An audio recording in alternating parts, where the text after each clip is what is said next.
Wow, wow, wow. Floyd Schofield, Kid Austin escape with a win. Ladies and gentlemen, y'all now tuning into Punch Drunk Boxing, a.k.a. Mr. Moonshine himself. Kid Austin, Floyd Schofield, went out there, showed all his elements, showed all his skills. He threw everything in the kitchen sink. The tough Mexican couldn't go down. Y'all already know they got a traditional Mexican chin. It's hard to knock out Mexicans and stuff like that, right? Shout out to all the Mexican fighters. But Kid Austin, you know what I'm saying? He was winning all the rounds. Got dropped in the 11th round of the championship rounds. Looked like he was a little bit fatigued. His legs was not all there in the championship rounds. You know what I'm saying? You know, he just got shout out to Kid Austin. He just got a new baby and stuff like that. You know, man, he been with the lady too much, it looked like. But anyway, y'all already know that Kid Austin, Shakur Stevenson been going at it. Kid Austin, as well, and his dad have been calling out Gervonta Davis. But with this victory, they in line to fight Gervonta Davis. They in mandatory position to fight Gervonta Davis. But of course, there's going to be a lot of bougie boxing fans that's going to be like, come on, man. Kid Austin ain't ready. Man, I don't give a damn. If you in position, then you ready. You feel me? I heard the same thing when it came with Virgil Ortiz being in a position to fight Bud Crawford. Oh, Virgil ain't ready. He ready. Boots Ennis, he ain't ready yet. He ready. If you in position, then you're ready. Then your team wouldn't allow you to be in the position where you're going to be the WBA mandatory in the lightweight division in which Gervonta Davis, one of the most exciting fighters, is holding the strap. Now, Shakur Stevenson took it to Twitter and Gervonta Davis took it to Twitter to go at Kid Austin. Shakur Stevenson says, food after the performance, after the fight. That's what he tweeted. And Gervonta Davis also tweeted, I'm getting me a bite to eat, and I'm hearing, Kid Austin, you getting your ass kicked, bruv. Tell me it ain't so. Hit me back ASAP. Clear this ish up. He also tweeted, ha ha ha ha ha. Head ass and stop letting your father cut your hair. You know, people been talking about, you know, Kid Austin's lineup and things of that nature. But hey, anyway, let's stick to boxing, y'all. But Gervonta Davis has his own sense of humor. But it is what it is. It's fair, you know what I'm saying? The Schofields have been going at Gervonta Davis, been going at Shakur Stevenson. It is what it is. Now he's in a position where he could get these type of fights. So of course, he ain't here to make friends.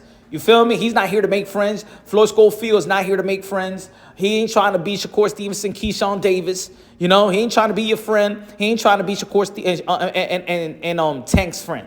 It's getting chippier and chippier the higher ranking he gets, and now he's in the ultimate position to get a Gervonta Davis fight. He's in the ultimate position also to get a Shakur Stevenson fight as well. They're acknowledging him, vice versa. And I think that this is a great marination, a great build-up to the fight. I believe that Kid Austin is a very exciting fighter. Now, I see on Twitter, people is taking out their frustration on his performances. Hey, yo, folks. I'm getting tired of the bipolar assessment of fighters.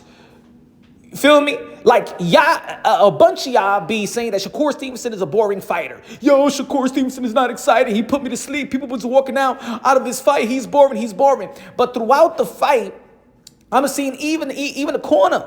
Stick and move, jab, which is all good and stuff like that. But also you're promoting that Kid Austin is not Shakur Stevenson. That Kid Austin is a fighter. That Kid Austin is a retro type of fighter. And he has that skill set in which he could stand in the line of fire, you know what I'm saying, take his shot, be in a vulnerable position, because that's what exciting fighters are always in a vulnerable position. They stay in the line of fire, not just stay stuck in the line of fire, but they take a lot of risks because they're offensively sound. They know they could hurt you. They know they could bang with you. They know they know they're a dog. And Kid Austin is all of that. You know what I'm saying? Tito Trinidad used to be in the line of fire and stuff like that, still shooting his shots, still being defensively sound. But sometimes when you take all those type of risks, you vulnerable to get clipped. But then they show us the dog in them, the character in them, that they could overcome adversity, and that's what Kid Austin just did. As a matter of fact, this is good for Kid Austin. So we can understand that when you do fight an elite fighter, you can handle going through adversity. You can handle overcoming adversity. You could bang, you could shoot. See, all these fighters could be like oh, look at Kid Austin performance or the pundits or the fans. But let me tell you like this. The fighters looking at it like, yo, this kid is tough though. It ain't gonna be easy for me to just take him out. Ain't gonna be easy for me to get away from him. He know how to cut the ring off. He got some footwork. He got some skills, power in both hands. You know what I'm saying? Great selection of punches. He could mix his punches. He could jab real well. I wish that he could have gone to the body a little bit more. But Gervonta Tank Davis and Shakur Stevenson and everybody else sees it. And people got to remember, he's only 22 years old. Just turned 22 years old, folks. I'd rather see the vulnerability right now. I ain't looking for Kid Austin to believe money made Floyd Mayweather. Even Floyd Mayweather, when he was Pretty Boy Floyd, put himself in vulnerability because he took his chances. When he got rocked by Chop Corley and Floyd Mayweather came right back, got his faculties in order and did what he needed to do. I like the excitement fighter. Y'all got to stop being bipolar. Y'all asking Kid Austin to be Shakur Stevenson, and y'all asking Shakur Stevenson to be Kid Austin in terms of approach, in terms of style in the ring, in terms of entertainment value and entertainment itself. Why you asking Kid Austin to be Shakur and Shakur to be like Kid Austin? That's the bipolar in the boxing fans. Many of y'all got mad. Yo, Floyd Mayweather's boring. Well, we don't got Money Mayweather no more. There's some fighters that wants to be exciting. Now, Uwe is arguably pound for pound number one, the 4th division world champion, 2 division undisputed. He got knocked down by Luis Neri because he stayed in the line of fire, because he's willing to throw his shots and take some risk and knock his opponent out. That's what excites us. Kid Austin is an exciting fighter. I'm not looking for a perfect fighter. That's the problem, is that Floyd Mayweather, especially when he became Money May, showed perfection. And the boxing fans, y'all are spoiled by perfection. But if we look at all the greatest fighters that we love, we've seen the vulnerability even early in their career. Let's not forget that Muhammad Ali got dropped the fight before fighting Sonny Liston. The vulnerability of Mike Tyson, the vulnerability of Evander Holyfield. Let's not forget that early in Manny Pacquiao's career, he got knocked out twice. Yes, the 8th division world champion, 5-time lineal, 2-time world champion, the ambassador, the senator, the humanitarian, the greatest karaoke singer of them all, the GOAT, Manny Pacquiao. Yes, he got knocked out early in his career. Oscar de la Hoya got dropped early in his career. Marquez lost early in his career. Canelo Alvarez had a draw early in his career. Ladies and gentlemen, y'all stop living just in the moment. You're forgetting about the history of the sport of boxing. And the beauty about boxing is that boxing historically is highly documented. We're supposed to be so knowledgeable about the fight game. You guys see, oh, that's it. He can't be Tank. He can't be Shakur, compete with Shakur. No. He needs a lot of years left. Same thing y'all said about when Tifam Lopez struggled with Nakatani, and then Timothy Bradley, Andre Ward, and them on ESPN was saying, oh no, he needs years. He can't compete with Lomachenko right now. And then what he did the next fight, knocked out Richard Comey, the respectable champion in the 2nd round, then beat Vasily Lomachenko and outboxed Vasily Lomachenko. Stop making these type of assessment. This is the fight game.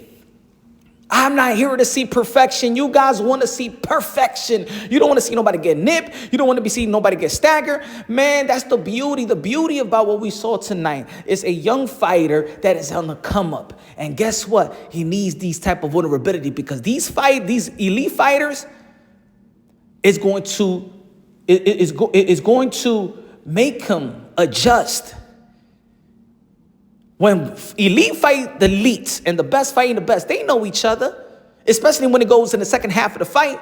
Now it's all about all about game planning. At this level, it's all about game planning. I seen Floyd Schofield Sr., his father trainer, give him his type of instruction, but at the end of the day, he's a fighter. He wants to fight. He's a dog. The type of dog that even the Shakur Stevenson had problems with Edgar de los Santos.